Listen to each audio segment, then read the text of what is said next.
And I'm going to share the PowerPoint.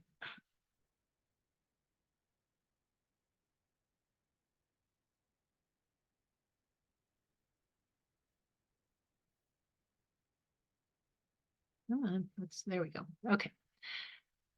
All right. So I am Lynn Fitz-Hugh, and this is the presentation, The Shoulders We Stand on, the History of Social Change in the United States. And of course, one of the first questions that we might say is, where do you even begin? Because there's been social movements all throughout US history. I mean, we could say that the Boston Tea Party was the first act of civil disobedience in the United States.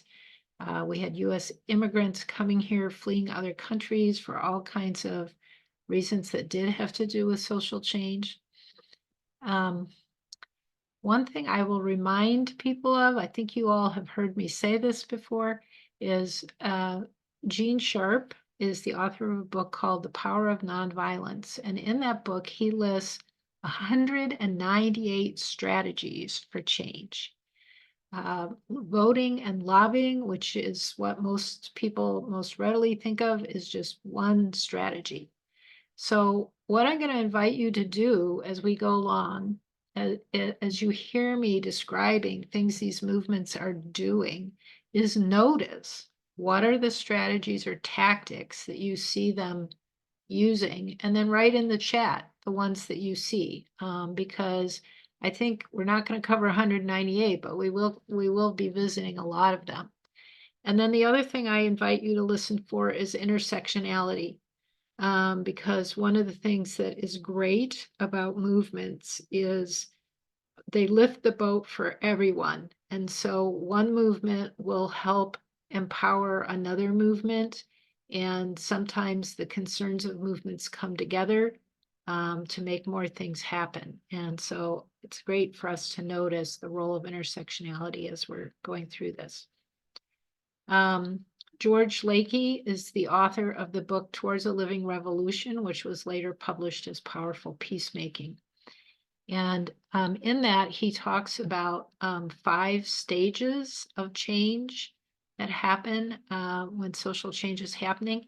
And so I'm just briefly touching on this here before we jump into the movements, because again, you might want to be listening for or noticing this as we're talking.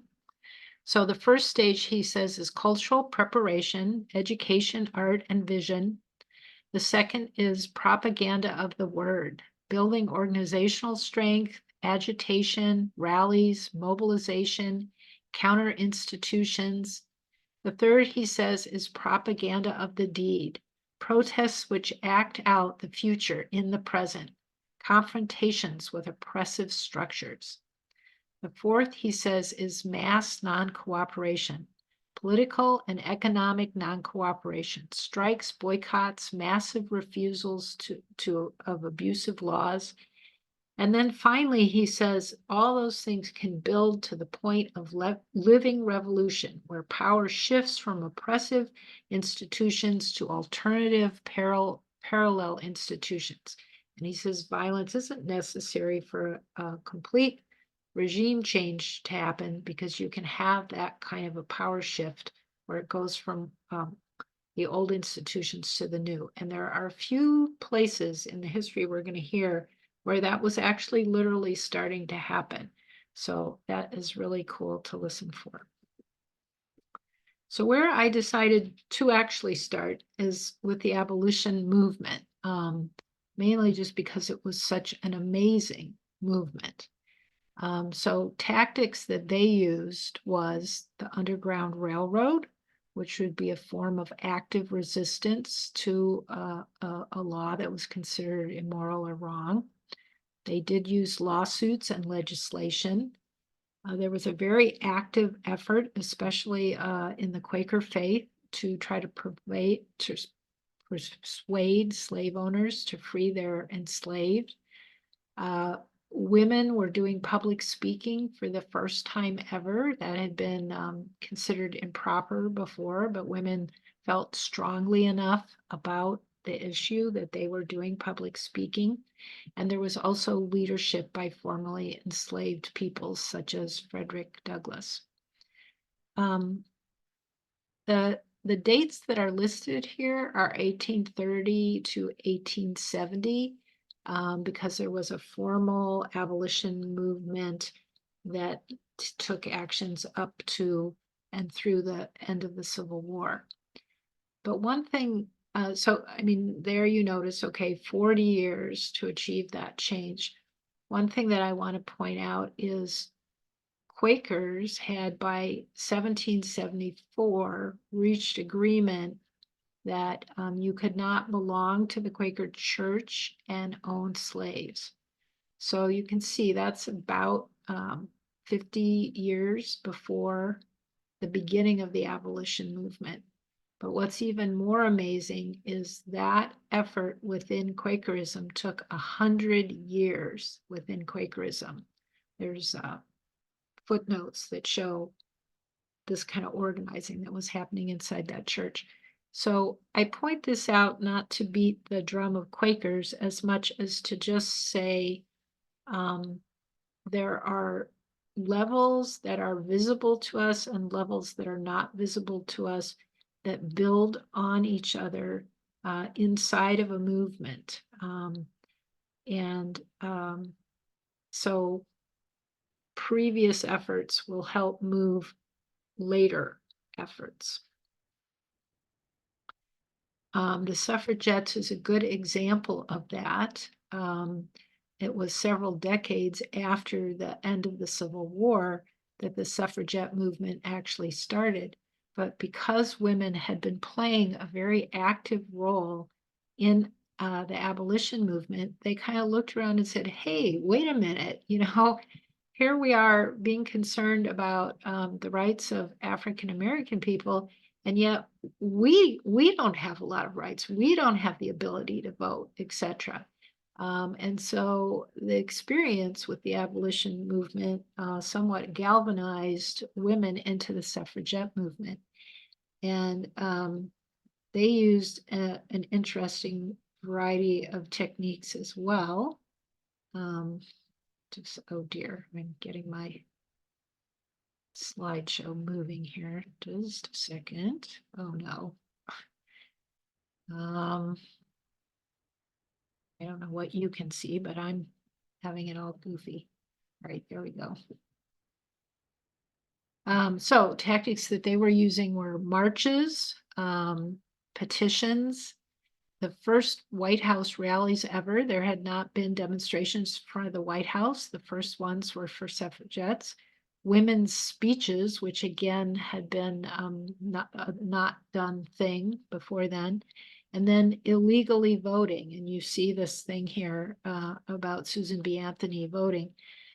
So this is again an example of people taking the action that they feel is the right action, even though it's an illegal action.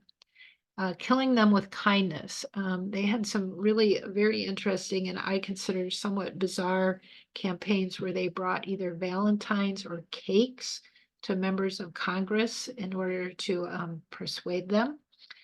There was also a women's strike and of course an effort at a constitutional amendment, which does eventually pass after the lifetime of Susan B. Anthony. And Susan famously said during her lifetime that she realized this probably would not happen during her lifetime, but she said, failure is impossible. The labor movement. The labor movement has been going for over 150 years now. And the fact that I am going to spend 2 slides on it is a really superficial hats off to what the labor movement really has been. Quite literally, we have the 5-day weekday because of labor. We have minimum wage because of labor. We have the end of child labor because of the labor movement. So they've made a huge difference, but maybe one of the biggest differences they have made is their enduring nature. None of the other movements we have talked about have covered near the span of time that the labor movement has. So if you get really geeky about about movement history, you kind of got to know some stuff about labor history. The Hunt case was a famous case which began to actually make it legal to unionize in this country. Before that, as was true in most countries, it was illegal to unionize. The Brotherhood of Locomotive Engineers and Trainsmen, that later turns into the Teamsters Union, was founded in 1863. The American Federation of Organized Trade and Labor Unions, which becomes the AFL-CIO, was founded in 1881. Unions have very mixed results until the Great Depression. And then with the crash of the economy and the massive unemployment that was happening, unions started to grow really rapidly. They grew from 2.8 million in the 30s to 8.4 million in 1941. At that point, they had become 23% of the workforce. So that was a just really a forceful thing at that point. There were rashes of strikes, and that resulted in big pots of money from the dues. And then with the money that they had as membership fees, they began to really affect the outcome of elections in the United States. So 1955 sort of represents the high point for labor in this country. That's when they had the most active membership, the largest percent of workforce in membership. And then we've seen ever since then decades of union busting and decline of unions. And I just want to show this chart because it really makes very clear something. So the bottom line is the percentage of workers that are in unions. And you see there that in the 50s is when it's at its highest point. The green line is about income stratification. It's the share of money that the top 10% of earners have. So you can see at the beginning of the chart, when there's the lowest amount of unionization, you have a really high amount of wealth. And that high amount of wealth continues to go up until we have the Great Depression and the crash.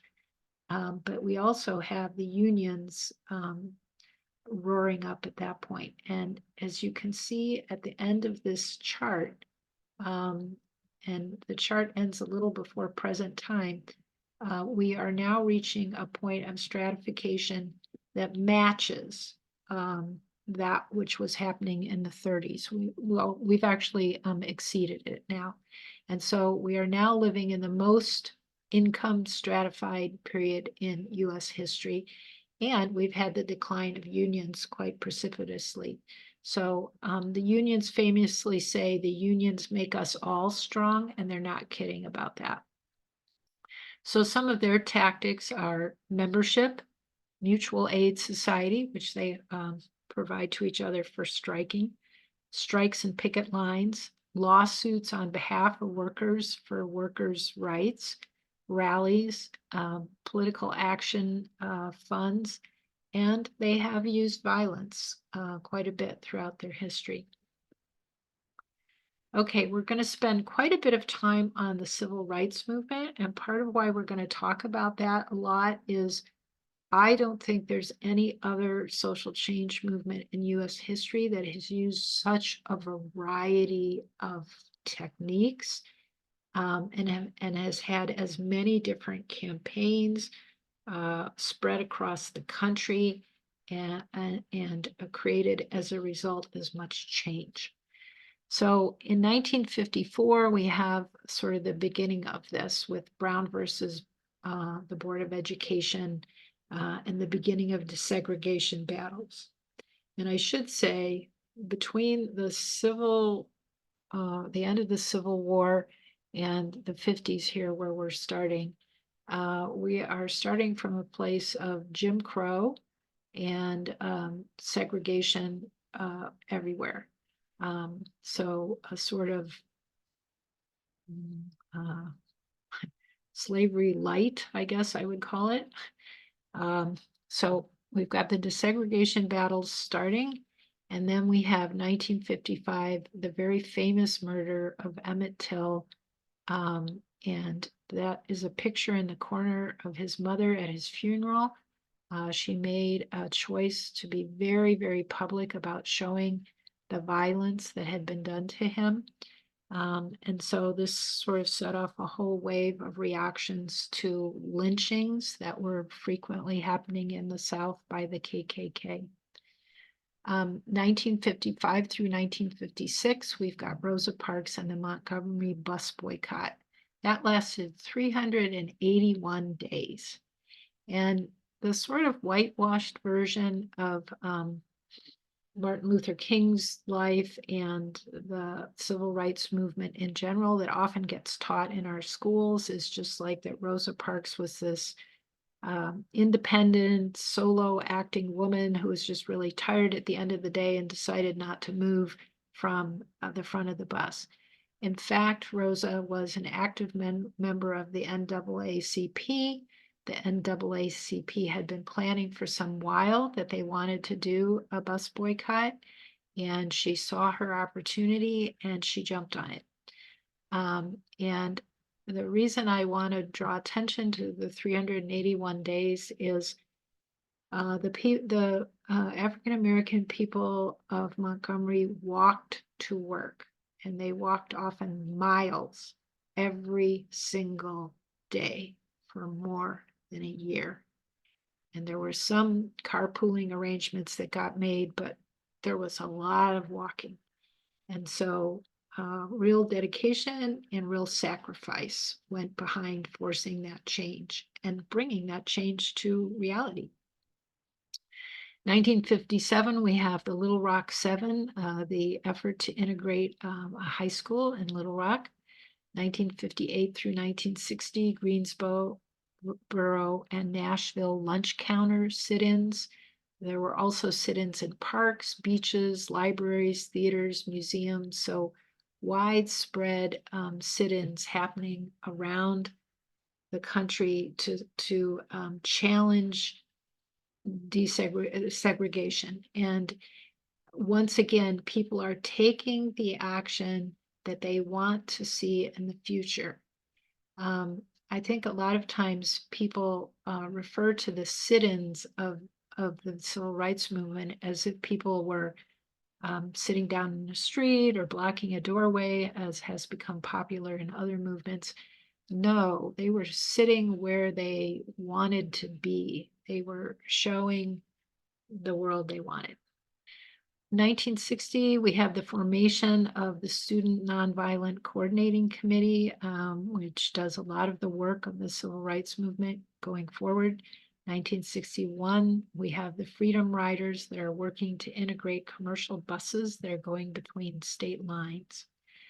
1962, we see voter registration campaigns that are led by both SNCC, CORE, and the NAACP. During those campaigns, they experienced arrests, beatings, arsons, shootings, and murder. So again, people were putting their whole selves at risk to stand up for what needed to happen. 1961 through 62, Albany, Georgia also has a desegregation movement that failed. And the reason I mention this is because there are failed campaigns and movements, and what happens with your failure is really important. In this case, they took what they learned from that and they folded it into the 1963 Birmingham desegregation efforts, and they were much more effective. And again, if you wanted to sort of geek out on movement history, looking at things like what they learned from that is kind of an interesting thing. King writes his famous letter from the Birmingham jail at this time. Bull Connor, the police chief there, deploys a lot of violence against the demonstrators in Birmingham. And some people feel that the media attention that was garnered and the sympathy of the public that was garnered was actually part of the success in Birmingham, whereas the police chief in Albany was not so violent. That's a kind of curious thing to have to think about. They were faltering a bit when the Children's Crusade for high school integration began, and that kind of re-galvanized things. In September 1963, there was the bombing of the 16th Street Baptist Church in Alabama. 4 little girls were killed there. Again, this is from the KKK, so this is not the movement. This is an external event, and yet it is still one that galvanized public sympathy.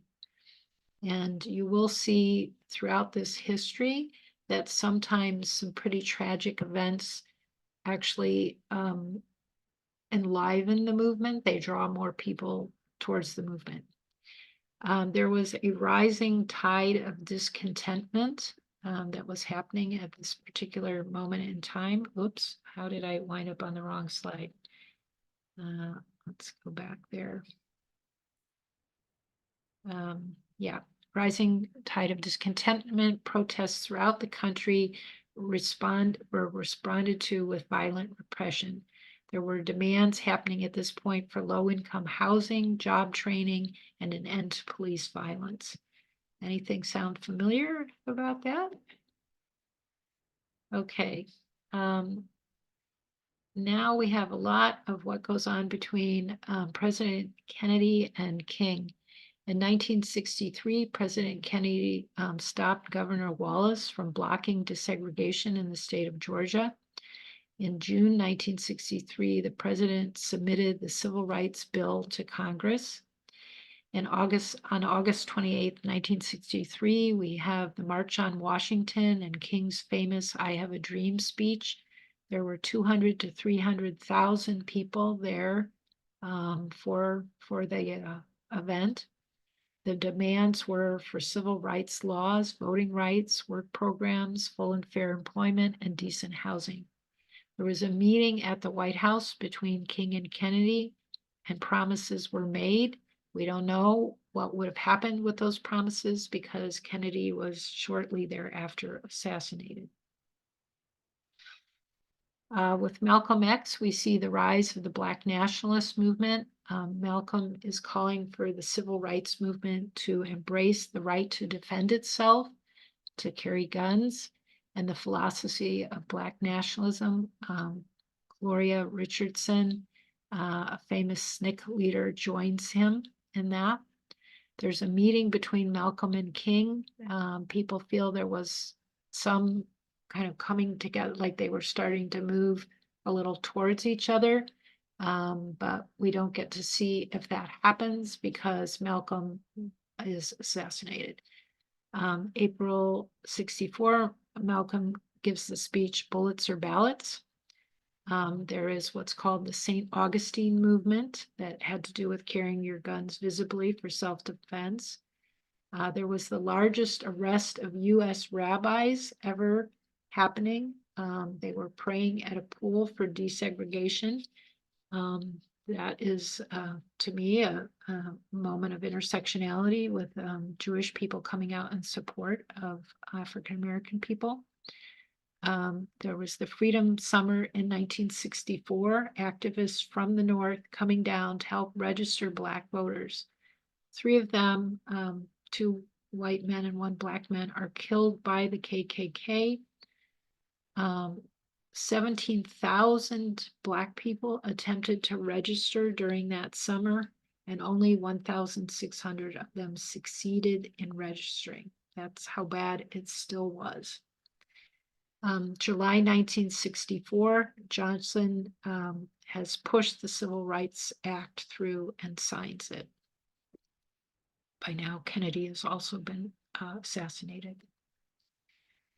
1964, the Mississippi Freedom Democratic Party is formed. So Black people are actually forming their own Democratic Party because they're saying, well, you know, the existing Democratic Party is not doing enough for us. In March 7th, 1965, the Selma voting rights movement is taking place, and we have the famous Bloody Sunday on the Petrus Bridge. And that's a picture to the right there at a moment where the police were about to charge them. Dr. King and others in the front called for a moment of prayer, and they all knelt down. The police stopped because that was just too disjointing for them to charge into praying people. That didn't stop them later from beating them up. 8 days later, we have the 1965 Voting Rights Act.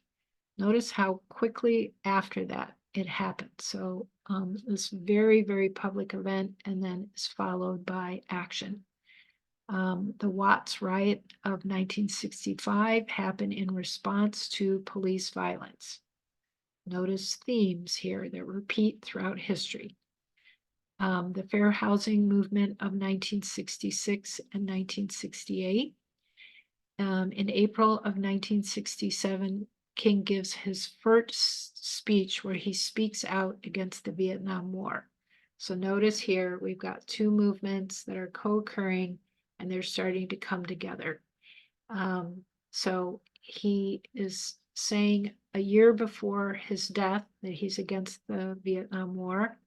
There are national riots in that summer. 100 different cities are having riots. On April 3rd, 1968, he gives a speech, "I have been to the mountaintop."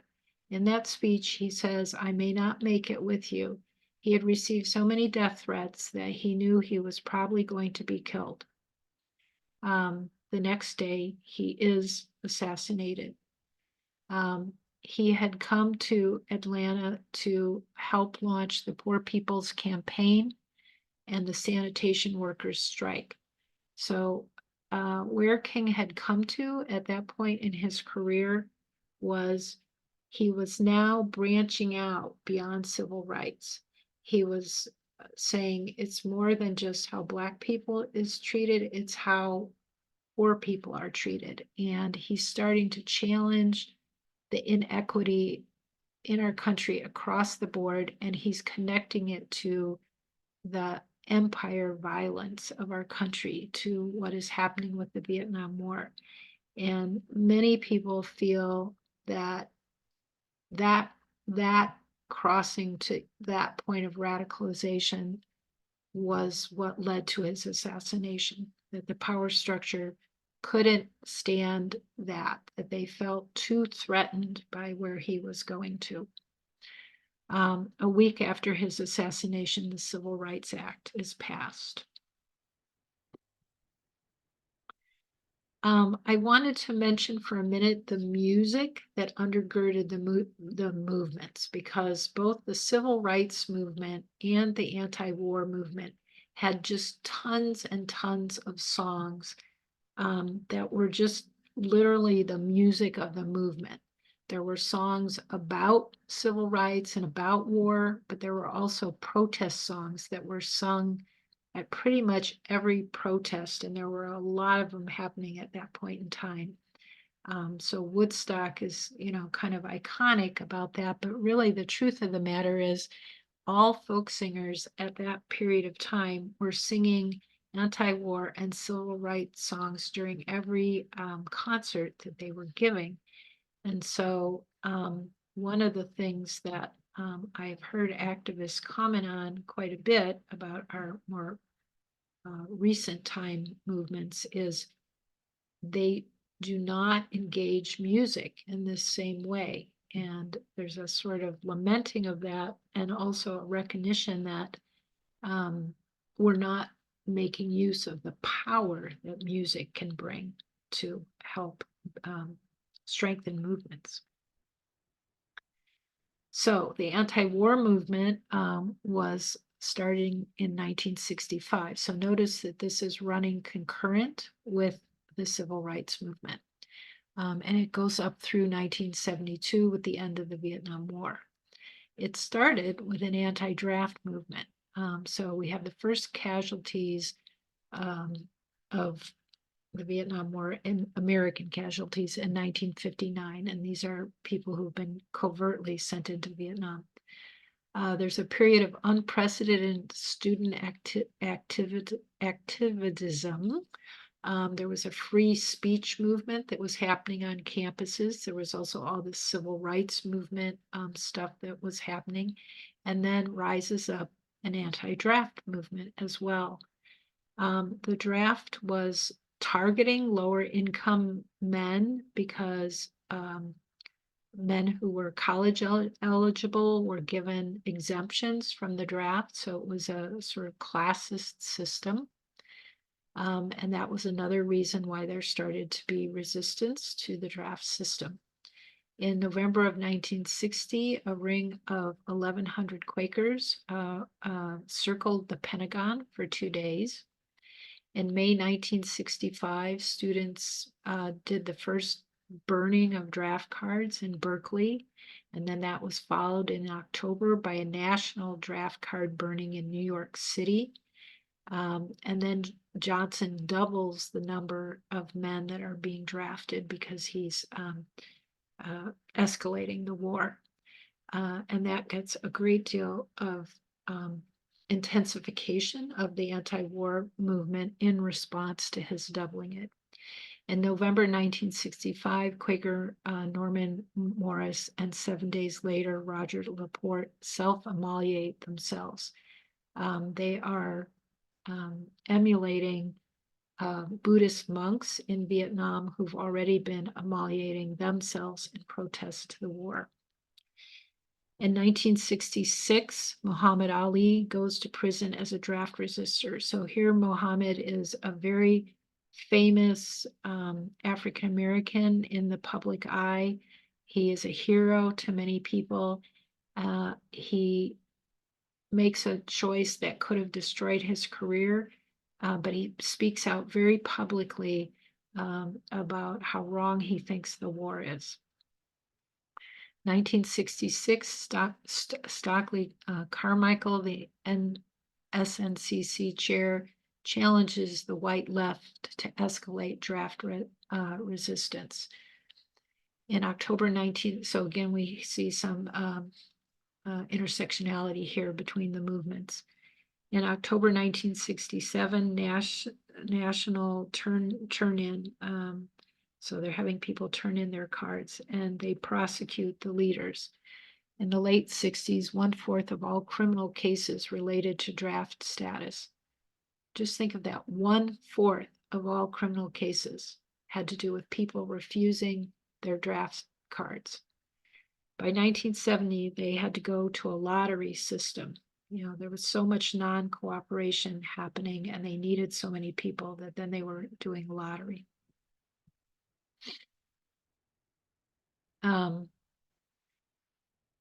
Oops, I was trying to change, there we go. Okay. In 1964, the first anti-war protest is led by Joan Baez in Berkeley. In March 1965, we have the first teach-in happening in the University of Michigan. Teach-ins were very popular during the war. In April 1965, Clergy and Laity Against the War was formed. So now we're getting clergy involved in opposition to the war. In May 1965, only 28% of Americans think that the war is bad. October 1965, we have the first sit-in at a draft board, also in Michigan. In March 1966, widespread protests around the country against the war. I hope people are writing different techniques into the chat as I suggested.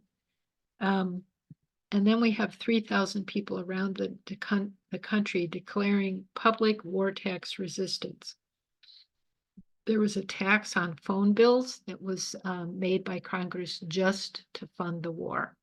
And so that became very popular for people to refuse the federal tax on their phone bill as a statement against the war. Then we have the Fort Hood 3. Yeah, Tara, just go ahead. Sure. We have a question about if you could expand on what a teach-in is. Yes. Okay.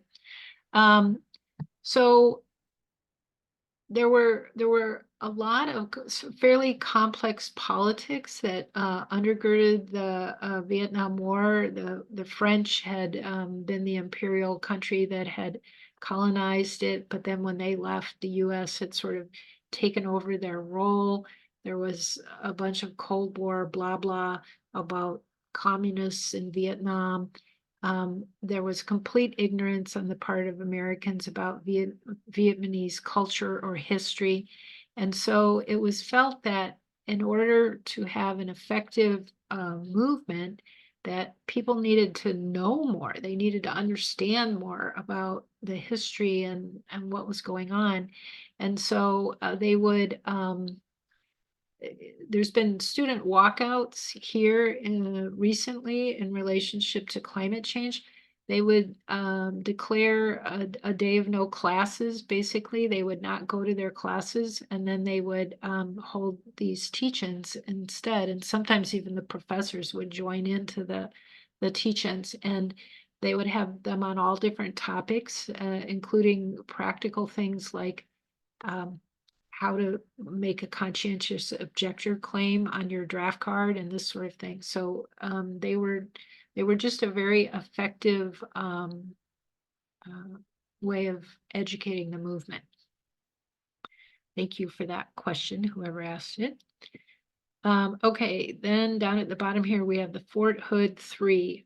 These were 3 soldiers who refused to deploy. So they were already in the military and they refused deployment.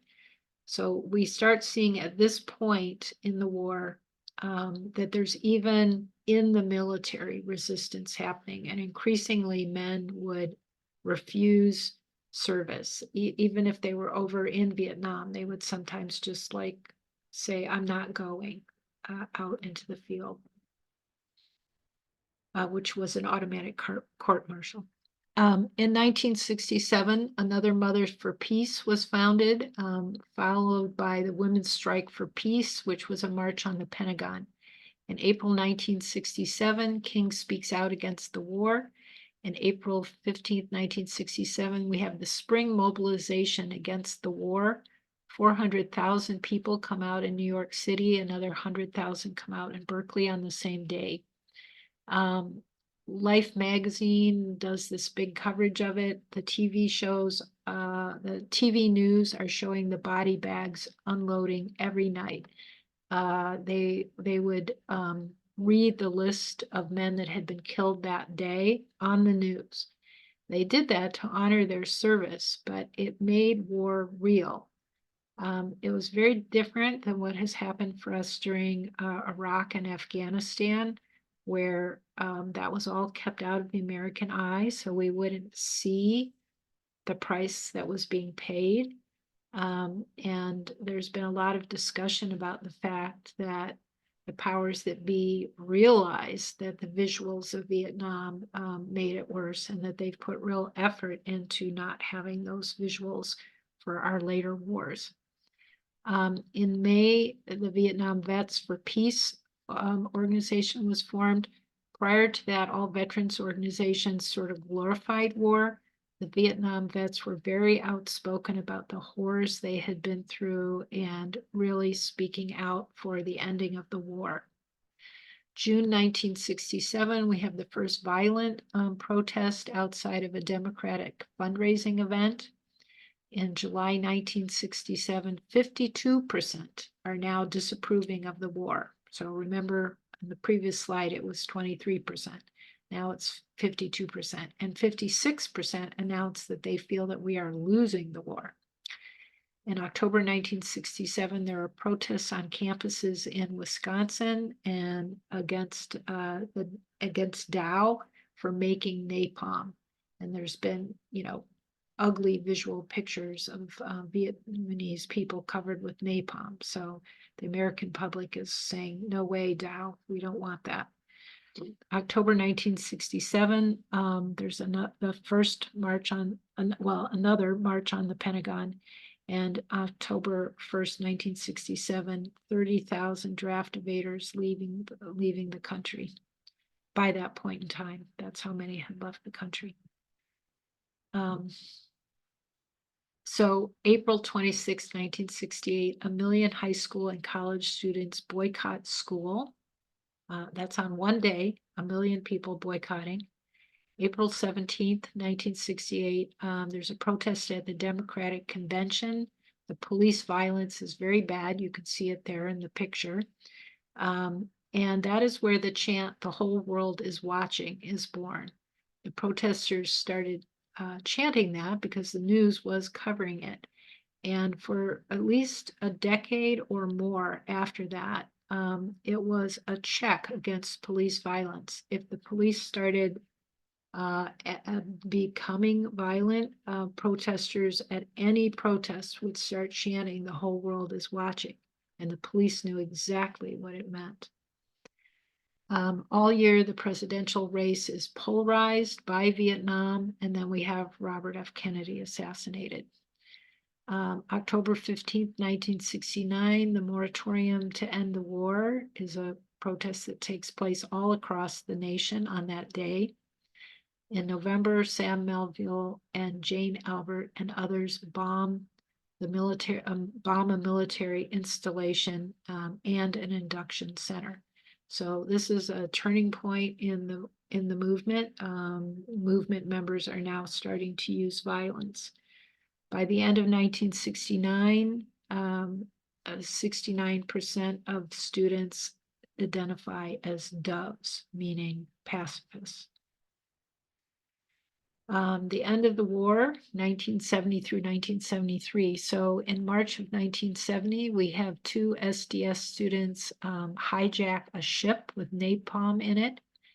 May 4th, 1970, we have the Kent State protests that lead to the National Guard shooting and killing 4 students. May the National Student Strike Against the War takes place. 450 universities all had strikes taking place, 400 million students. This is the only student strike in US history. May 56th, by May of 1970, 56% of Americans believed sending troops was a mistake. In August, the Madison campus has a bomb go off at a military research facility. In April 1971, the Vietnam vets march on Washington, D.C., and many of them throw their medals across the fence at the Pentagon. May Day 1971, 1,141 people are arrested and while trying to shut down Congress. August 1971, the Camden 28 raid the draft board and burn draft files. So this is towards the end of the war, but this is the first action where there's a break-in to a draft board and a mass burning of draft files. This was done by the Berrigan brothers, and I will be talking a little bit more about them in a few minutes. April 1972, we have students striking and sitting in response to escalating bombing. In May, followed by protests across the country, 4 nuns pray in at the White House.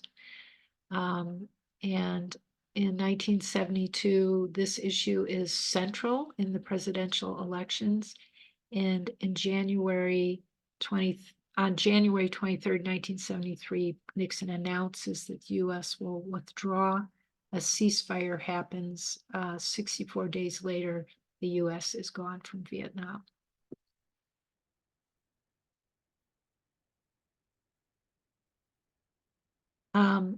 So also, in a very similar way that the abolition movement sparked the first wave of feminism, sparked the suffragettes, the civil rights movement sparks a second wave of feminism.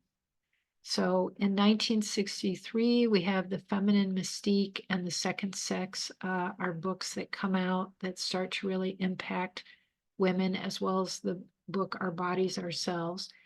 We have women's consciousness groups being formed all around the country, where small groups of women get together and are talking about how they are feeling and what they want and how are they going to change things. Our bodies ourselves is really bringing reproductive rights issues to the forefront, and the idea that women should be in control of their bodies. There's a very public fight for legal contraception and abortion rights. Women start going public about having abortions. September 1968, there's a protest against the Miss America beauty pageant. In 1971, we see Miss Magazine coming out. There's a feminist magazine for the first time and a place of focus for women. 1971, ERA is introduced to the House, and in 1972 to the Senate.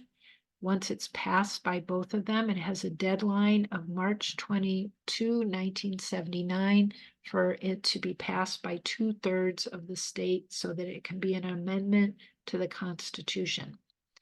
In 1973, we have Roe versus Wade is won. And we also have in 1973 that the ACLU creates an equal rights project. And out of that equal rights project, Ruth Bader Ginsburg, who is not yet on the Supreme Court, is a lawyer who does many, many cases during this period of time on women's issues, winning women equal rights in all kinds of work settings. So she 5 out of 6 times before the Supreme Court successfully argues her cases. So there's big wins for women's rights in the Supreme Court between 1973 and 1976. However, by 1977, we've only gotten 35 of the needed 39 states to ratify the ERA. And one of the things that happens is because of Roe versus Wade and all these lawsuits that have been won, women start feeling like, well, maybe it's not necessary. Maybe we don't really need an equal rights amendment. Maybe we're winning our rights just through the normal course of the law. And at the same time, a conservative woman named Phyllis Schlafly galvanizes conservative women across the country, and she gets 5 states to actually rescind the Equal Rights Amendment that they've passed. So things are kind of falling apart for the ERA. And even though an extension is passed for the deadline, they can't get any more states to pass it, and the ERA never passes. So what was originally called gay rights started in 1969 in response to the Stonewall riots of June 28. There is also a year later, the first gay rights parade ever. So they went from very little organizing to overnight. There's 1,500 groups around the country that have been organized. So the Stonewall riot was very galvanizing for the beginning of the movement. There's waves of people coming out. In the 70s, it was somewhat rare in high schools for young people to come out. It was more common in colleges. And then gay and lesbian rights start to come together, but the growth of lesbian feminism meant that a lot of lesbians did not want to work with gay men. There were some real struggles inside the movement in that way. Also, trans people started out feeling not represented by the gay movement.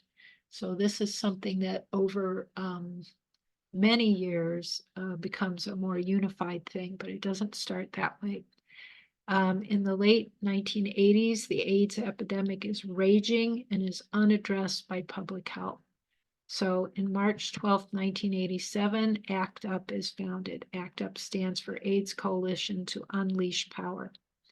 And they start having very public protests, primarily at health departments, about this. Same-sex marriage is also now being pushed. The first gay couple to be able to be legally married happened in Minnesota in 1971. This becomes a demand of the gay rights marches. In 1993, we have Bear versus, I'm not sure how you pronounce it correctly. 2004, first legal marriage in San Francisco is followed by Massachusetts becoming the first state to make it legal. In 2013, the Supreme Court strikes down the federal prohibition of same-sex marriage. And then in 2015, the Supreme Court strikes down all state bans on same-sex marriage. Earth Day. So Earth Day is only a one-day event. It started on April 22nd, 1970, but it was a huge event. There were 2,000 colleges involved, and tons of primary schools around the U.S. hold teach-ins. So this is another example where a technique that has been used by a different movement, we talked about it a minute ago for the anti-war movement, is now taken by the environmentalists, and they have a day of teach-ins about the environment. 20 million Americans come out and participate in the rallies that are held that day, and they represent 10% of the population at that time. That was believed to be the largest contiguous protest in U.S. history. The EPA is proposed in July of 1970, so, just a few months later, it's proposed. The Clean Water Act passes just 2 years later in 1972, then the Endangered Species Act the year after that. So there were really a lot of things that generated out of that big start. Earth First and the environmental justice movements are happening after that in the 1980s. They're quieter, not as big as the start of this. The anti-nuclear weapons and disarmament, anti-militarism movement is also happening from 1960 through 1989. So I don't know if you're completely tracking that we've got overlapping civil rights movement, overlapping women's movement, overlapping anti-war movement, and overlapping anti-nuclear movement, and overlapping anti-nuclear power movement. A lot got happening at that point in our history. So the anti-nuclear weapons movement is coming up against a backdrop of the Cold War, which has been very severe since the end of World War II in 1945. So 1960 sees the founding of Physicians for Social Responsibility. Helen Caldicott is a doctor who goes around talking around the world about the problem with nuclear weapons. She winds up winning the Nobel Prize. There are annual Hiroshima and Nagasaki remembrances. In 1968, we see the Non-Proliferation Treaty happen. In 1972, the SALT talks are signed. In June 12th of 1982, New York has a UN special session happening, but there are 1 million protesters that come from all around the country to hold the largest US protest in history. And that black and white shot there is Central Park, filled to beyond the edge from the protest. I was actually present at that protest, and by the time my section of the march got to the park, I couldn't even get in the park. There wasn't any room there. In 1984, we see the Ribbon Project. Up in the right-hand corner there, you see the size sections that people would make for the ribbon. People all around the country made sections for this. There were 240 panels, 2,400 panels made, or 18 miles of ribbon. And on the day of the protest, they surrounded the Pentagon with this. November 1989, the Berlin Wall comes down. And for many people, that was not only the symbolic ending of the Cold War, but many people felt at that point like the threat of nuclear annihilation dropped way down. It didn't go away, but dropped way down. In 1966, we have the Test Ban Treaty. So this movement becomes quiet. I have known people who have continued to work on it ever since, and certainly the threat right now is probably higher than it's ever been. But it does become less of a movement after the Berlin Wall comes down. I wanted to mention the Bergen brothers because of the unique role that they play across actually several movements. They were the original initiators of the Cantonville 8 action, which 8 people went into a draft board and took the draft files and burned them. And that the picture that you see there is them doing that, them burning draft files. And they were very public about it. They prayed over the files. They are brothers, but they are also Catholic priests.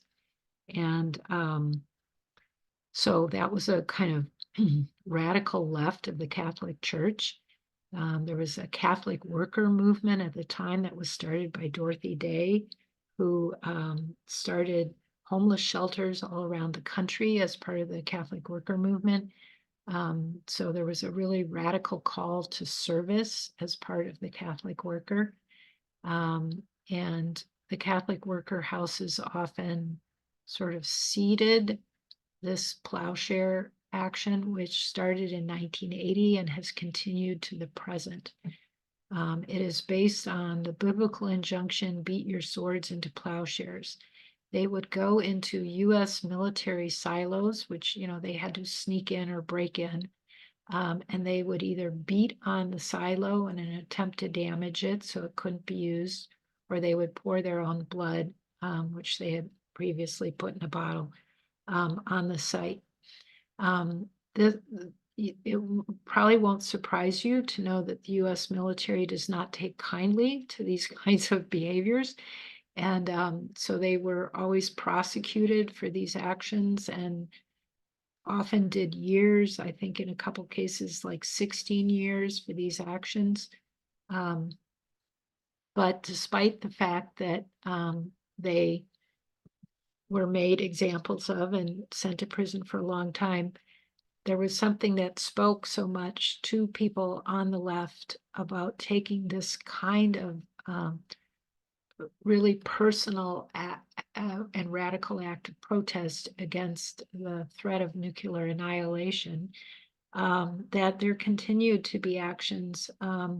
Every few years, there'd be another action. And I went for this presentation to count how many actions there have been since 1980. And I was shocked to discover that there have been 80 actions since then.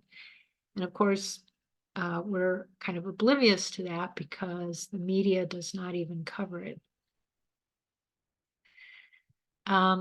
So then we have the anti-nuclear power movement happening. The public's distrust from nuclear weapons very easily transferred to a distrust of nuclear power. There's the formation of the Clamshell Alliance in April of 1976. There was just 65 to 70 activists who came together and created that alliance and sort of had the vision of what they wanted to do. But that grew to something that over 20,000 people participated in. So and the same thing could be said about the women's marches. There was a very small number of women who came up with that idea. And then we had thousands and thousands of people across the US participating in it. So I point this out to just say to you, don't ever feel discouraged by being part of a small group of activists, because depending on what you do, could wind up being a lot of people doing something. So May 1st, 1977, they have their first 1,414 protesters get arrested by occupying the Seabrook nuclear power site. And that picture in the middle there where you see police on one side and protesters in football helmets, is they were actually cutting through fences or climbing over them to get inside, and enough of them did get inside that all those people were arrested occupying the site. This is the birth of the affinity group. The affinity group, which those of you who were at the training that I did on nonviolent civil disobedience, is a method that has been used ever since then, but this is its birth at Seabrook. So because they had so many people getting arrested, they didn't want anybody to get isolated or separated from the crowd or, messed with by the police.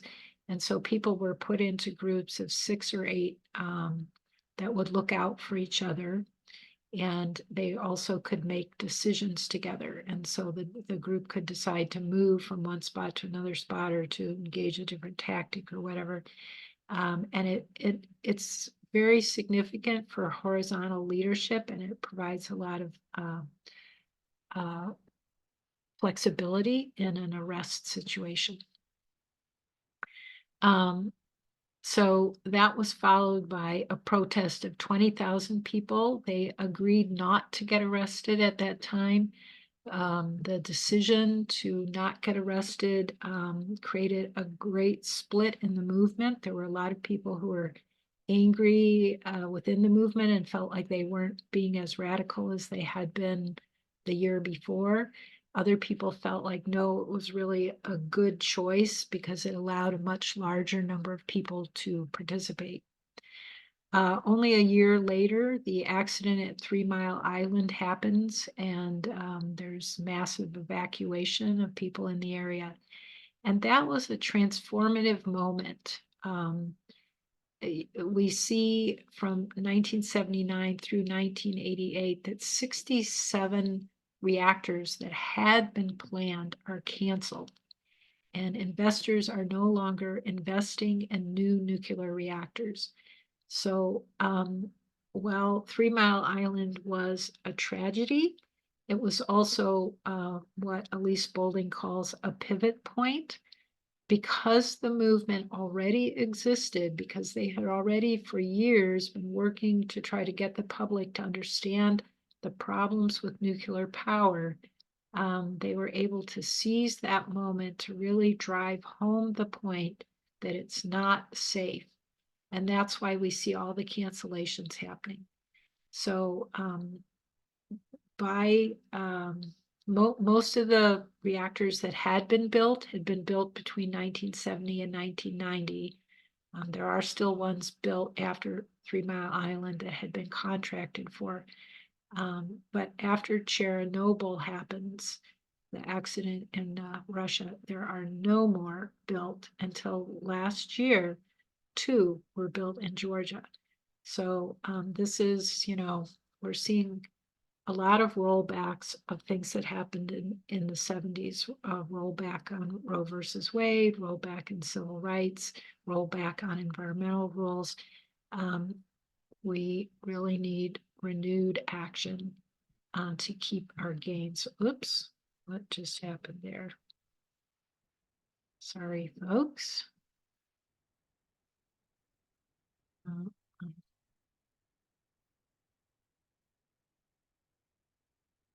Okay, there we go. Okay, so now we're leaving the late 70s and we're arriving in the 80s. So there's an active movement to stop the war in Central America. So we have CIA-led efforts to overthrow democratically elected leaders in Guatemala, Honduras, Nicaragua, and El Salvador.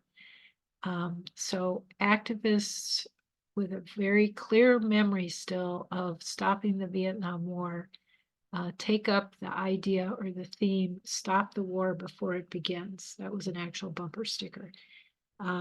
They felt that our government was being sneaky as it had been in Vietnam, and doing things behind our back, and that was going to lead to another war, and they weren't having it. 1980 was also the announcement by President Carter that they were going to reintroduce the draft. There had not been a draft since towards the end of the Vietnam War. Suddenly they want to reintroduce it. So activists are saying, oh, no, no, no, this is another action of trying to gear up for war. And so there are men who publicly refuse to register for the draft, and we have a sort of mimicking of before with burning of registration forms, etc., and protests about that. There is also something called the School of the Americas, and this is a place where the CIA trained government officials, CIA actors to engage in torture, among other things. But it's preparing people to go down, military people to go down and play a violent role in Central America. And so there's a very active campaign against the School of the Americas. People are going there frequently and getting arrested there, trying to stop it.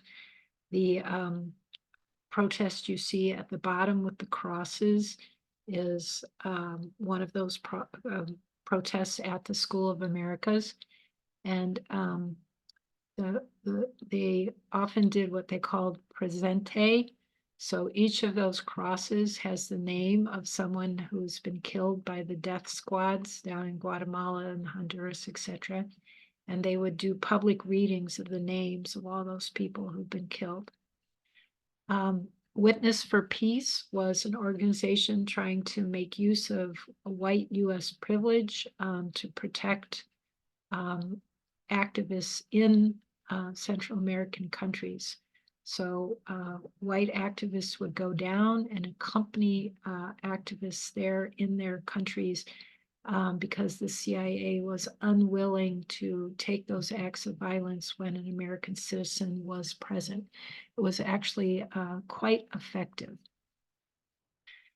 We also see what is the first Pledge of Resistance, and keep that in your mind because I will be later describing the second Pledge of Resistance.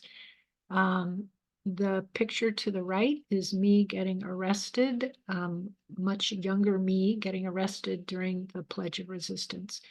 So people pledged that if certain actions took place on the part of the US government that looked like they were escalating towards actual invasion, that we would take acts of civil disobedience. And so on that particular day, people around the country were getting arrested at federal buildings around the United States. And there were 50 people arrested at once at the Seattle courthouse.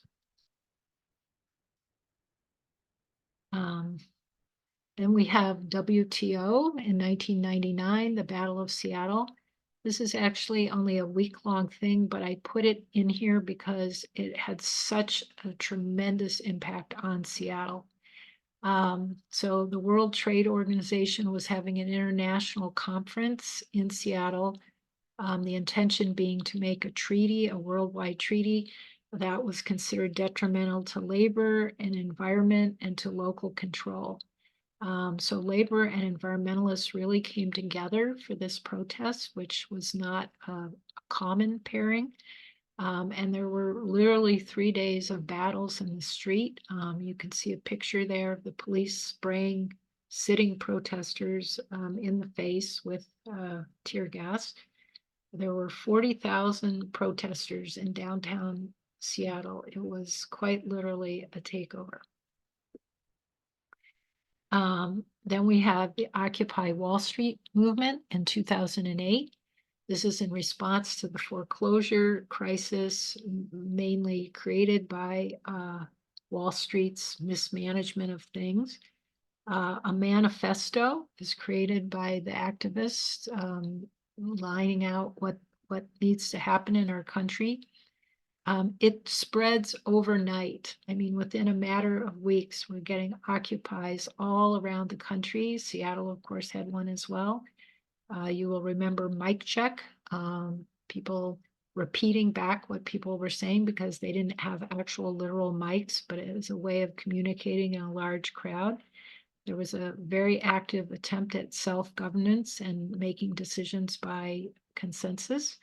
There was active squatting. They would occupy parks or places close to powers of center. A very active feeling of we're creating the world we want. And this comes after a quiet, there hasn't been very much protesting happening at all since like the 80s. And so when this happened, I sort of felt like, oh my God, we're finally back at it.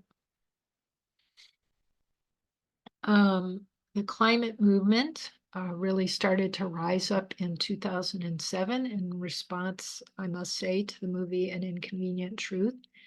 In 2007, 350.org was founded. They began working with other longer-term environmental groups like the Sierra Club. There's an ongoing Stop the XL Pipeline campaign.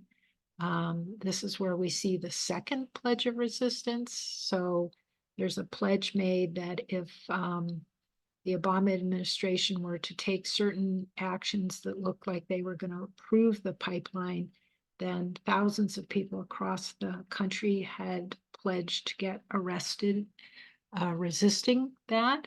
And this was made very public to Obama, so he knew that that would be the result of the action if he approved it.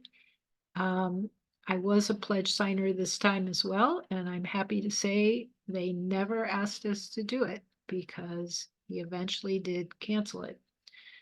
In 2014, we have the Great Climate March in New York City during a UN session again, and 311,000 people were estimated to have taken place in that. It's considered to be the US's largest environmental protest ever. The pictures are all from that.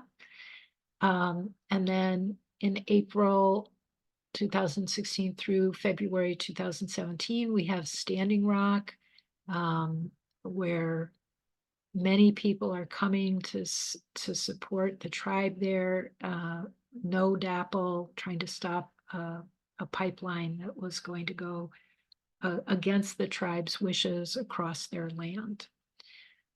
Unfortunately, that one was lost. 2017, the Sunrise Movement starts. 2018, we see Greta Thunberg modeling to the world, having the Friday strikes.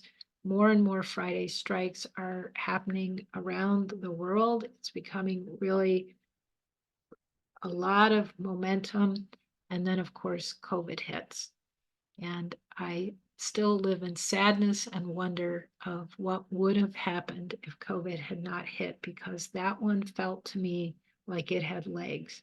It felt to me like it was that all this other stuff on that slide was sort of a buildup that was starting to come to where there was going to be that level of protest, ongoing protest. So Black Lives Matter, we have in July 2013, the hashtag Black Lives Matter coming out in response to the acquittal of George Zimmerman. Black Lives Matter comes out with their list of demands of what needs to happen. There are Black Friday protests, the phrase "say her name," and the reading again of the lists of names of people murdered by the police. There are protests after every shooting, and then we have the absolutely egregious murder of George Floyd with ongoing continuous protests in a response to that. And we see efforts to demilitarize the police. And we're going to come back to this issue about demilitarizing the police in a minute. Then we also have the Me Too movement and what I'm calling the fourth wave of feminism. So notice again, in the previous two waves, we had suffragettes responding to abolition, and then we had the second wave of feminism responding to the civil rights movement. And here again, we have Black Lives Matter, and then we have the Me Too movement following after it. So I don't know what it is, but that seems to be the rhythm of how this happens for us. So we have the Me Too hashtag becoming popular. We see a wave of famous women giving up the names of famous men who have sexually assaulted them. And we see these men being tried and going to prison. We have the term mansplaining becoming very popular and being used to sort of name part of what women's experience is. And then we have the Women's March of 2017 and then 2018 in response to the egregious sexism of Donald Trump. And then in June 2022, we have the repeal of Roe versus Wade.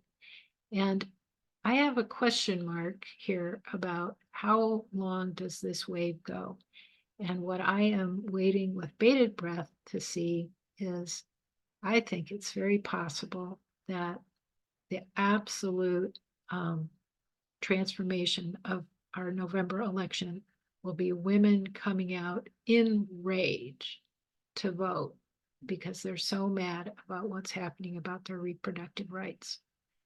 And I think if that happens, we will see this wave of women's movement claim a power it has not ever claimed before. If the women stay home and vote in normal numbers, I think this will be a short-lived wave of feminism. Okay, we have gotten up to the present. Now, I want to do a very brief little review about police because there's something I would like us all to notice together. So I'm going to go back up and I'm just going to point out a few things about pictures of police that I have throughout this presentation. Oops, sorry. Okay, so here's one of the first pictures I have of police. So they're arresting Martin Luther King there, but you can see when you look at that picture, they're just wearing cloth clothing. They have a goofy little hat on their head. We do, however, see them, where is that? Yeah, we see them becoming more violent here and during the Civil Rights Movement. This time they've got hard hats on their head and they've got billy clubs, but there's still no bulletproof vests and there's still cloth clothing. Sorry, my clicker is not behaving. Oops. Okay, sorry.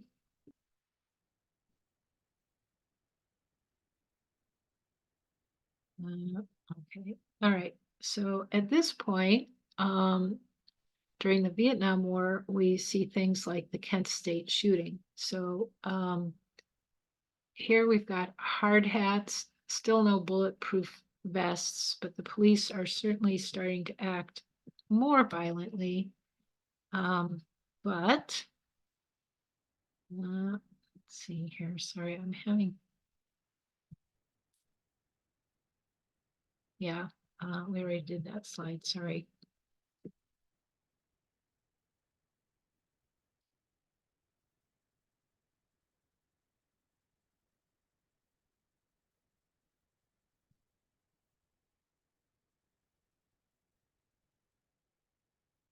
Okay, so here we've got the police. They're wearing shields over their faces, still no bulletproof vests.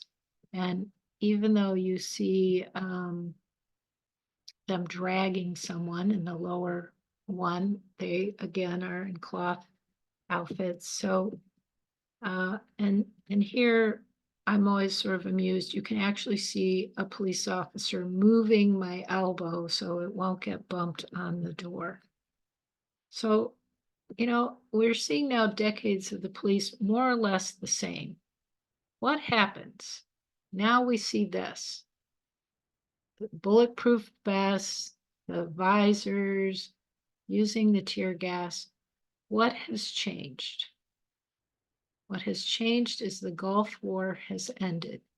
The U.S. has excess military equipment that they don't know what to do with, and they wind up selling it to police stations around the country. We see an increased militarization of the police after the end of the Gulf War. And we get all the way up to this. Look at what they're wearing in this outfit. Now we've got the Darth Vader police. We eventually come to the point where you cannot even see their faces. The custom of having their name visible on their chest starts to disappear. And we have quite severe police violence happening. So I just thought I'd throw that little review of what's happened to the police in relationship to protests into this. And then the last thing that I'm going to say, which has to do with intersectionality, I'm just going to bring up a different slide, and then we're going to stop and we will have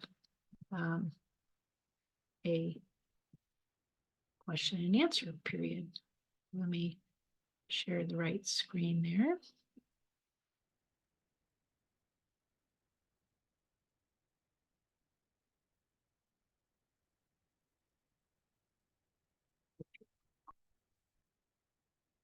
Okay, so at the top, we have the progression of decades happening, and at the left, we have the naming of the movements. So you can see that the labor movement on line 3 is the only movement that runs through absolutely all of these periods of time. We start with the abolition movement. It ends about 20 years before the suffragettes start. And then really we have a period of quiet up until the mid-50s, where we have the civil rights movement starting. And then you see where it is overlapping with the Vietnam War movement, with the second wave of feminism, and then gay rights, the environmental movement, anti-nuclear weapons movement. So we've got this feathering from the 50s into the 70s, and we have absolutely the most number of movements in US history happening in the 1970s. People talk about the 80s as being quieter, but we actually still have a fair amount of anti-nuclear power and weapons stuff happening in the 80s. It's really the 90s that become much more of a quietist kind of period of time. And, you know, we've got a kind of another little surge that starts to happen here in, I would say, the 2010s into the 2020s, with climate movement, Black Lives Matter, Me Too, etc. So remains to be seen what's coming next. All right, I'm going to stop sharing, and I'm just going to take questions or comments. I'd love to hear what you're thinking as you've been listening to all this. And also, Tara can tell me if there's anything in the chat I need to respond to. I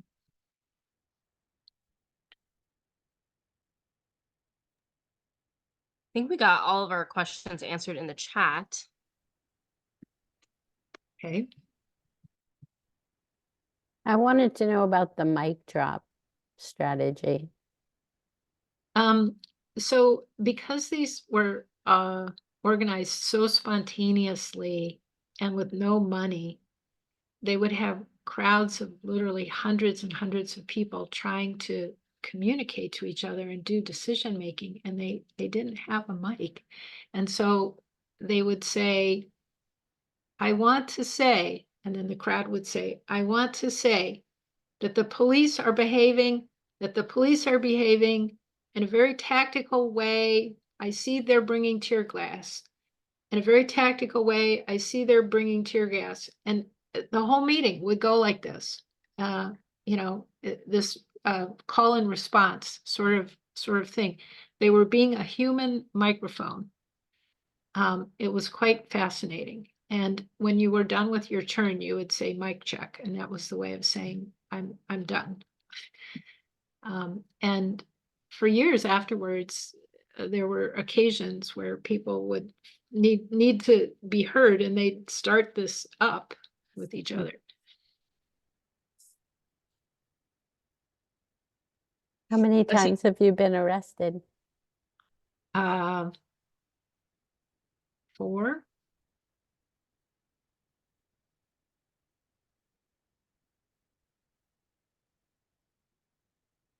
This is the second time I've heard this, and I learned so much.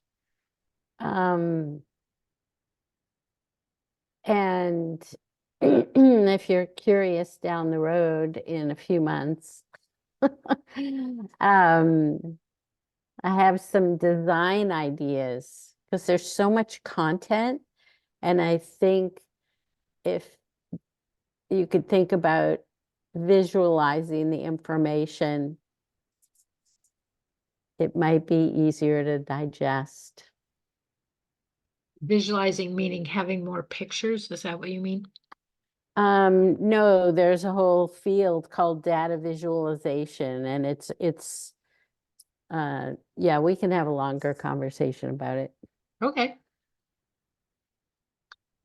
I'm curious what stood out to people. Like, what was a surprise to you when you heard it?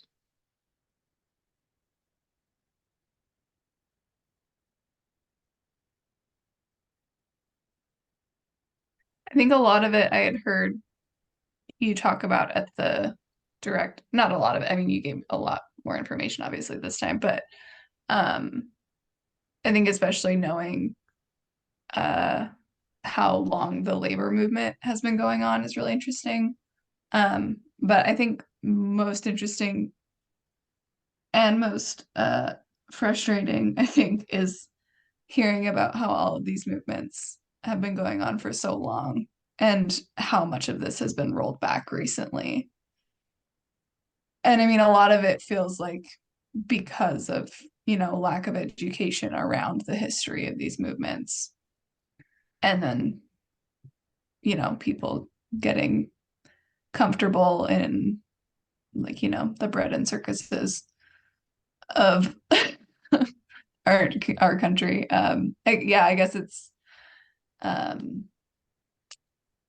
going to be interesting to see what we have to do to get back on track. Yeah, I appreciate your comment. I think part of why I decided to do this is I'm very aware of the fact that the public schools do not teach the history of social change. You get like one little blip about Martin Luther King, or some maybe mention of, I don't know, something else. But Rosa Parks and yeah, and then that's it. yeah, but there isn't a communication that movements happen, that movements have succeeded. There's not any focus on how did they do it. So they talk about the civil rights movement as a big deal, but they don't really point out like, well, how did they make that happen? And so like, I hope one of the things that came through tonight was the really diversity of tactics. Like these movements just using so many different ways of doing things. And I say that because it is a frustration of mine that we seem to feel that marching and having rallies, or maybe getting arrested, but we're kind of like, that means blocking a doorway or something. We seem to think that that's like the whole bag of tools that's available to us. And I really think that this complex diversity of what got used, and like, if somebody was going to study just one movement to understand, how to really do effective movement building, I would study the civil rights movement, because they had whole campaigns, campaign for voter registration, a campaign for desegregation, and a campaign for jobs, like all these different campaigns. And George Lakey is famous for saying, if we want to win, we have to have a strategy. We have to have this is where we're starting from, and this is where we're trying to get to, and these are things we're going to do to create more pressure over time and to up the ante for the powers that be. And he is contemptuous of what he calls one-offs. So he's like, yeah, we didn't stop the Iraq War because we had a day of protests where people came out and protested against the Iraq War. And there were a lot of people that came out on that day, but it was a day. And he's like, do you think the president and the Pentagon cared that we had one day of protests? No, they knew we'd go back to sleep, and we did, you know. So I did not talk this time, as I did in my talk on social change, about Erin, Erica Chenoweth. But she's someone who studied the power of nonviolence for regime change. And she has discovered that it takes 3% of the US of any country's population to be out in the streets continuously to achieve regime change. So if you think about places like the Philippines or Poland, when they had regime change, the public was just out there and they were so mad and they weren't going home. And then there was nonviolent removal of a dictator and replacement with a new regime. So she started out saying, okay, you can have regime change that way, but then she started really looking into, well, can it work that way for social change across the board? And so the Earth Day example that I gave is a kind of fascinating one, where that was a one-day thing, but it was 10% of the US population. And then we saw all those big changes come right after it. So numbers matter, but it's amazing how we think that means that we have to get like the majority of Americans to be showing up for something. Whereas when it comes to protest, it's actually a very small percentage that needs to be showing up. So, I appreciate the fact that in my lifetime, I've been able to be at things like the June 12th anti-nuclear protest, and to be in the Women's Day marches, and to be in these experiences where, as far as I could see, were humans that were protesting at the same time as me. I think it does energize in a certain kind of way, and it helps us know ourselves as a movement. What was the name of the person who had the 198 strategies? Gene Sharp. Yeah. And so I definitely, if you just want to see his list, if you Google Gene Sharp list of 198 strategies, you can find the list online. You don't have to get the book. The book is quite interesting, but you can find the list online.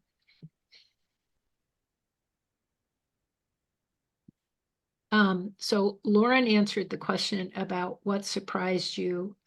What stood out to other people?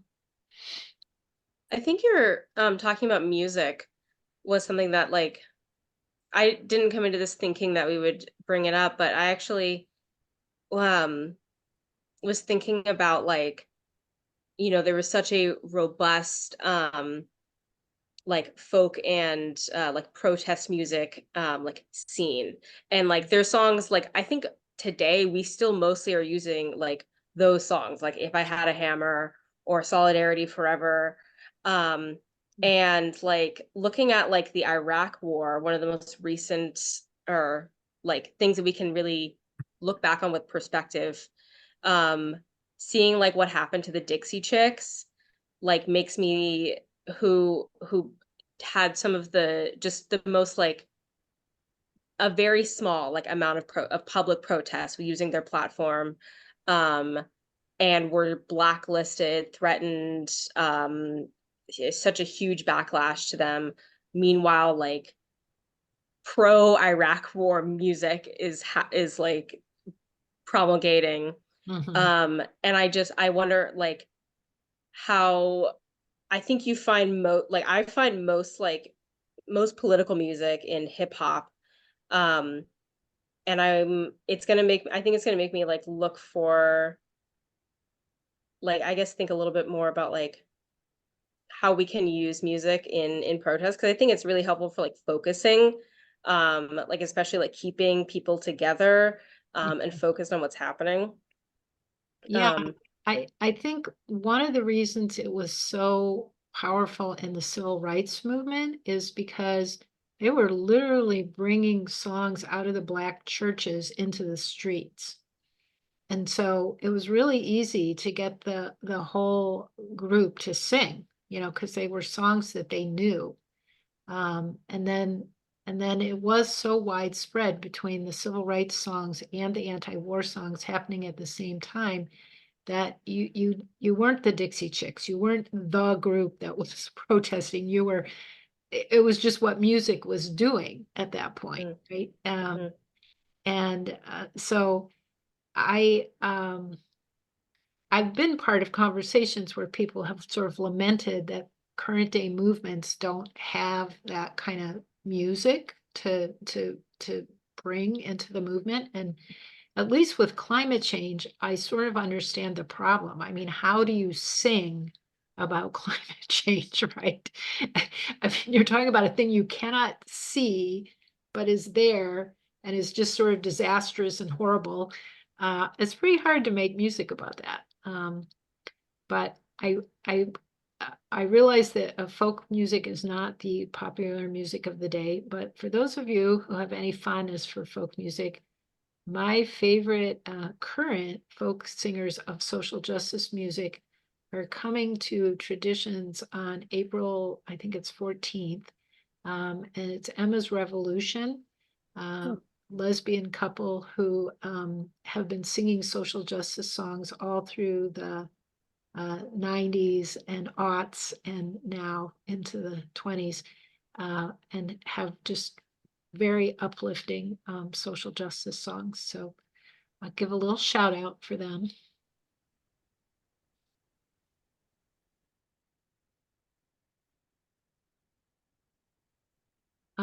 Anyone else have anything they want to say? Something else that struck me was just all the intersectionality of various movements at the same time and how powerful that is. Yeah, I was excited that Black Lives Matter was sort of co-arising with the Friday strikes at one point. And again, before COVID kind of came and messed things up, because I felt like, oh, it's starting to happen again, where when you have two really powerful movements happening at the same time, they have so much common basis, like they always understand that capitalism is underneath the problem that they're both addressing, that you start to have just more politicization of the public in general happening, and more energizing of movements. And then all the movements start getting more power to them. I really do feel like at the end of the 70s, we were very close to the alternative institutions becoming that sort of thing where people were just turning away from institutions that they didn't like and saying, oh, we're going to do alternative things. There was a lot more creation of cooperative workplaces and co-op credit unions and this, that, and the other at the end of the 70s too. I mean, there was a re-envisioning of how healthcare was going to happen. There was just a lot of like, we're kind of done with the old way. We're going to go with the new way.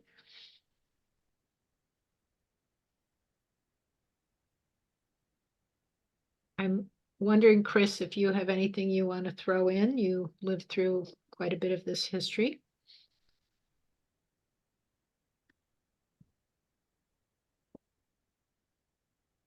Okay, she's not biting. You talking to me, huh? Yes, I'm talking to you. Well, I mean, a couple things struck me. There were things that movements that you didn't talk about, for example, and think, like the gun rights. I mean, the there's been, you know, for the last many years, there's been people protesting about gun violence and stuff, and there's been major protests on that. It's true. I almost put that in, and then I just thought, well, these people probably don't want to have a sleepover for Right. during the weather. Right. So, But what is so interesting is why, I mean, what I was kept thinking about is why some movements really made a huge difference and some movements just fizzled out. And what was the defining point there? And the reason I thought about that was related to the gun violence thing is, you know, Australia years ago had a huge gun violence incident, and then they just banned guns, and they, you know, it took one thing, and yet we have mass shootings all the time, and mhm. despite the media, you know, and despite huge protests. Yeah, and what I understand to be different between Australia and here is we have the very unfortunate amendment in our Constitution that talks about, you know, the right to bear arms, which I don't in any way think that the Constitution writers ever intended that to, you know, cover sub-automatic rifles or machine guns, you know, but because they can seize on this idea that it's in our Constitution, that wasn't written into any Australian Constitution. And then, of course, we've got the NRA and the amount of money that the NRA has used to sort of have their way, I think is a very fundamental problem. I mean, that has kept some other things glued down. Money has kept some other things glued down in our country too, but there are issues that I think affect so many people that the money doesn't silence the voices. I do think, I mean, originally it was sort of easy for people to say, oh, there was this, you know, mass shooting over in another state, and that doesn't really affect me. At this point, every state has had mass shootings, and every one has been sort of touched by the horror of it. And so I do wonder at what point that will finally turn its corner. When the one in Florida happened and the students there were, the Valentine's Day one in Florida happened, the students were so activated. I really did think that one was going to turn the corner, and then nope, it didn't happen. It does feel like right now there are so many things happening. Like, it's just like how much time can you spend doing everything? It's like, well, you kind of just have to pick like a few that you can devote your time to, because and then just show up when you can't. I don't know, but there's just like a lot. There's a lot to protest right now. There is, and in some regards, there actually always is. And I encourage you to pick. Like I think when we run around to this thing over here and this thing over here and this thing over here, we just feel ineffective and small. But if you really drill in on something and you get that more specialized knowledge about that issue, you build the relationships within that movement, you help build that movement, you can feel more effective. And I like to say it takes all of us. Like, I am so grateful that there are friends of mine who are still working on anti-nuclear weapons issues, still working on anti-nuclear power issues. And I'm working on climate issues. And I just sort of feel like you got my back and I'll have your back. Like, you know, it's going to take that kind of specialization. But then on the other hand, it also means that as all of these things heat up, it does create that better chance for us. And I think, you know, we're at a really interesting moment in US history right now.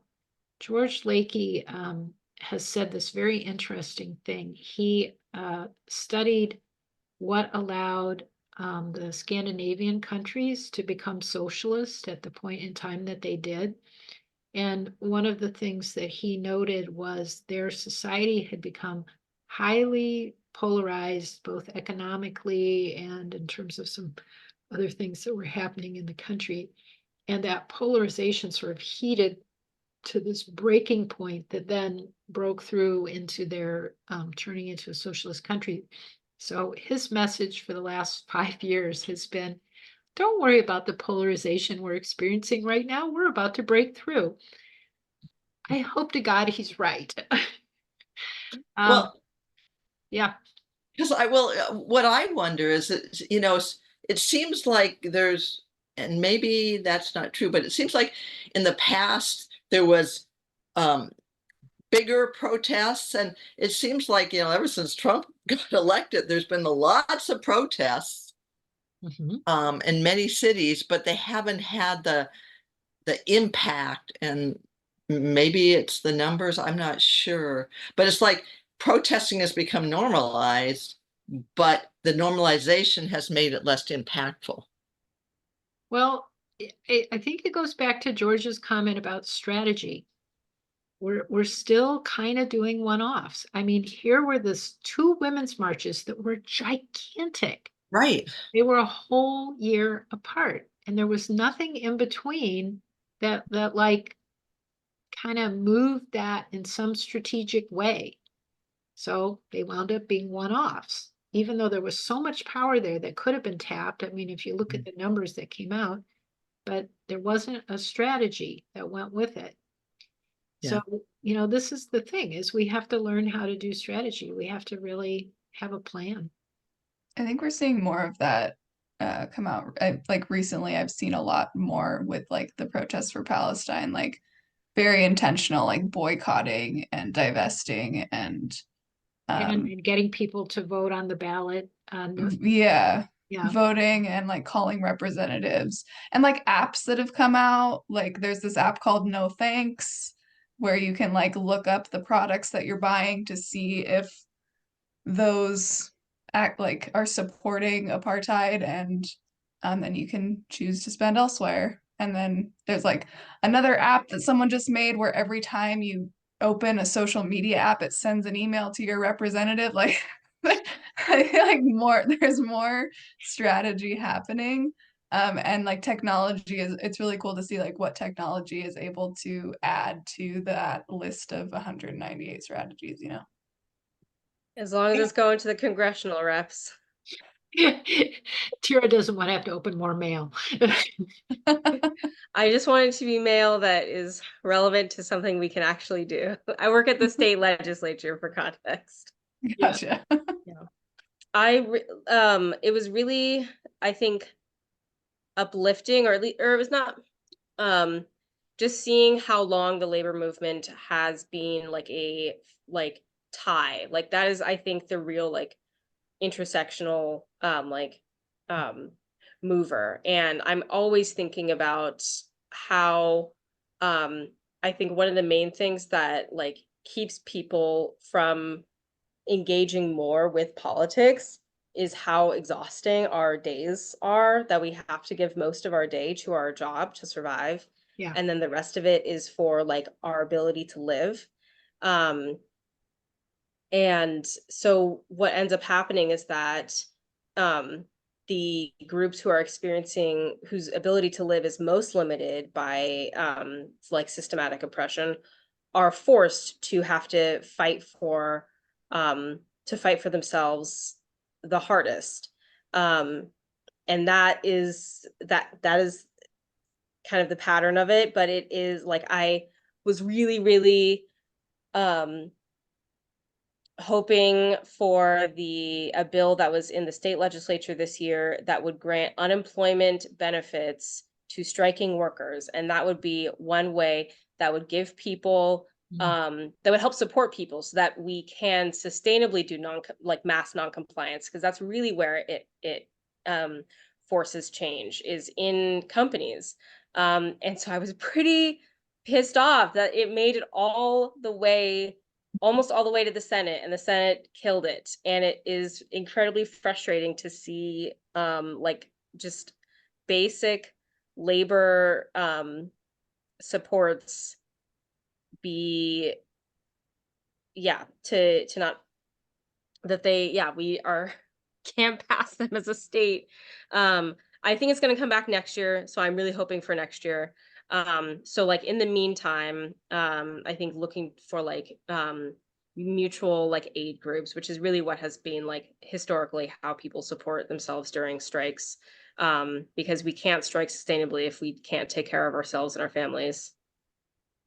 Well, you bring up some really good points, Tara. I've heard people say, and I really think it's true, that during the Vietnam War, students were the lead of that, right? And they played a pretty significant role in the civil rights movement too.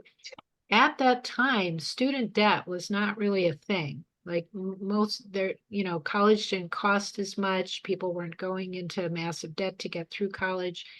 Um, and so it was a time in a person's life where they didn't have economic responsibility of holding down a job, and they were more able, therefore, to focus on issues of social justice and to spend time on issues of social justice.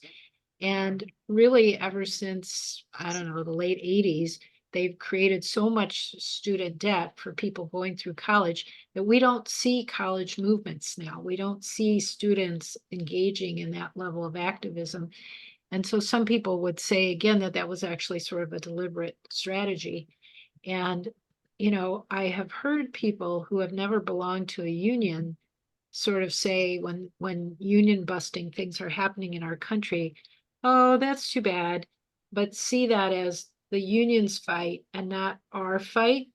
And given that the unions have that 150-year history and have transformed all of our workplaces into more humane places than they were before there were unions, I kind of feel like it's incumbent on the left to stand up for unions when they're under trouble, that when they're gunning for them, that we need to be um, backing them, And I don't think, labor's not always done good things, and some unions have been corrupted and, blah, blah, blah.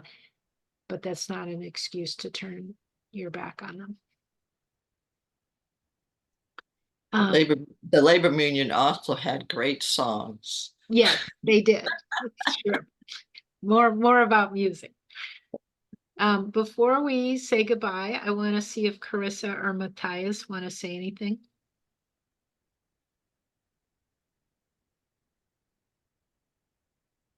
Nothing really that hasn't already been covered. Okay. Yeah, I've just sort of been absorbing it. Basically, it is a lot to think about because on one hand, it's awesome how much change has been made, but it's also exhausting to think how much more work needs to be done and that all of those changes are constantly under attack. I mean, even stuff that unions have done have been like co-opted. I mean, there was just a child labor law passed in Florida, so that's awesome. Yeah. Yeah. So Yeah. I don't know, on one hand, I'm like, we also really need some more popular media on our side. I don't know, it feels like the other side is so good at the propaganda, so good at the like making people feel, like the individualism rather than collectivism, or like, you need to deal with your own problems. Don't look at the man behind the curtain that's profiting off of your problems and the self-care you're doing to try and fix them. Like all of that stuff, because it feels like a lot of the reason why we're not getting huge popular continuous movements is just we have not, like, a lot of the population is extremely uneducated, extremely fed propaganda 24 hours a day through their phones and their TVs depending on their age range. And like not the only thing we have, but one thing that like our side would have is just the creativity and the freedom and the feeling of wow, because everyone is suffering. Everyone knows that something isn't wrong. Even the extremely like right-wing Trump people, the reason why they sound so insane is because they're suffering under the exact same thing we're suffering under. It's just different propaganda got to them first. Yep. Um, and especially with like the new young people coming up, like I don't know, like I'm scared for them because they have been specifically not given a lot of the skills. Even just I'm not even that old, and like I was like, wow, I know what files are on a computer. I know how to pirate stuff. Like that a lot of kids, like teenagers growing up did not get the luxury of that. And it's only gonna get worse. So I was like, how do we make things that are so cool people cannot look away? Is just kind of where I'm coming at this from an artist. And while I was doing that, I was just drawing working on a logo for my friend is starting a sort of an anarchist church. She is a very religious Christian herself, but it's going to be outreach based to sort of like try and get more donations and more volunteers for a lot of our houseless neighbors is kind of so yeah, so I'm just like trying to contribute where I can because I can't do a lot of the other activism stuff. But yeah, I don't know. I was just all of that was swimming through my mind as like I feel like there were also a lot more movies and just there's just more stuff going on that got more people involved, that got more people, especially younger people, thinking it was cool and awesome. And the other side has definitely kind of gotten ahead of us on that. Yeah, that's it. Well, you had a lot swimming through your head there, and Yeah. I think you gave voice in a good way to the complexity of, I mean, it is true that on one hand, people are struggling under so much economic burden that it feels like, well, how could they possibly do activism? But then I have to look back and say, there used to be a 60-hour work week. I mean, there used to be where working class people didn't even have a day off. And yet somehow there were still, movements for social justice that took place even despite that. I mean, Black people walking to work in order to desegregate while they were working at, you know, below minimum wage because that didn't exist, jobs. Um, so, some of this does just come down to, are we moved through passion for justice and do we come together enough? And there are moments in history where just what happens just sparks the conscience, the imagination, the passion of people, and then you get these big movements happening. And it is very disheartening. Like I know a lot of baby boomers who worked really hard in some of the movements that we were visiting to make the forward progresses that those movements accomplished, who are massively depressed right now because they're watching the rollback of all the things they fought for decades. And that is really hard. And yet we have new things happening that weren't happening before, that are their own little signs of hope and their own little green leaf popping up in the spring sort of thing. So I guess it's not over till we're dead. Yeah, and then there's also like just a last thing. I don't want to monopolize so much. This is also why I wasn't talking too much because I was like, oh well, I'll have paragraphs and paragraphs. But seeing that things generally happen after terrible, shocking things.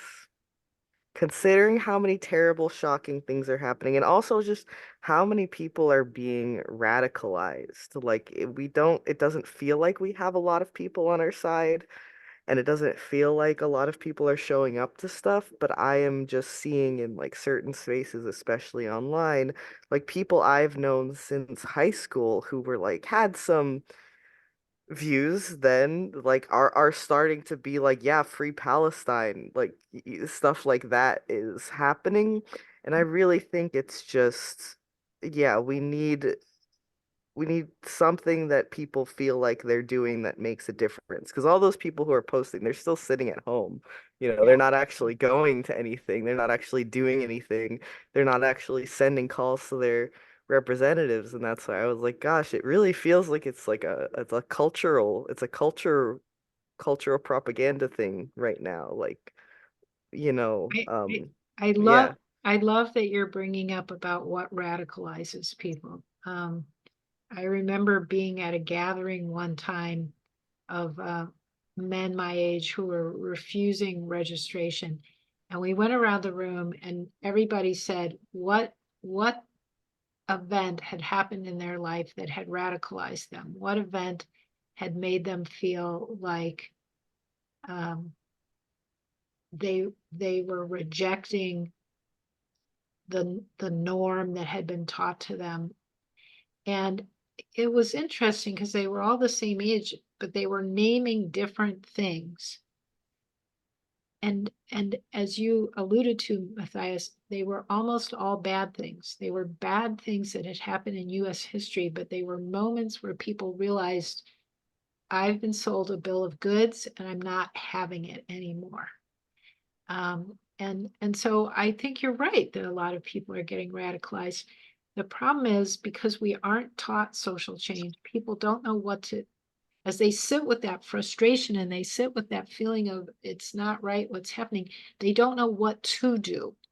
And the more we can start creating leadership into movements and help movements learn to think strategically, it then provides a place for people to go. You know, I think the George Floyd protests were a good example. There'd already been being these protests when police killed somebody. And then that was just, everybody saw the horrific tape. And then there was just this pouring out into the streets, right? So I do think that a little direction can provide a real avenue for energy to get channeled. And I think there's so much pent up frustration right now about the mess. I mean, things are really bad right now. I do think that that pent up energy is going to go somewhere. But that again brings me back to the, you know, George Lakey thing about polarization being the heat that brings transformation. So that's the hope that I live with. I want to say Yeah. one positive labor win this year. So we don't think that it's just all downhill on Capitol Hill. For years, adult dancers have been working to pass a stripper bill of rights. And this year it finally passed in the state so that adult dancers can have some basic workplace protections. And this is very encouraging to me because it's a very vulnerable population of our labor sector. And I'm very encouraged that we'll be able to add on to this and get to a point where we can have more of a decriminalized landscape. Yeah. That's great. Well, I know you all are very engaged, which I appreciate. But we have been going for 2 hours and 10 minutes now. So I think we'll stop. And I just want to thank you all for coming out. This is recorded, so it'll be available, and I will send it to everyone who registered because half the people who registered aren't here. And so if you want to share the recording of this with people you know, then you can do that. So thank you for coming. Thank you, Lynn. Thanks Thank for you. hosting this. Thank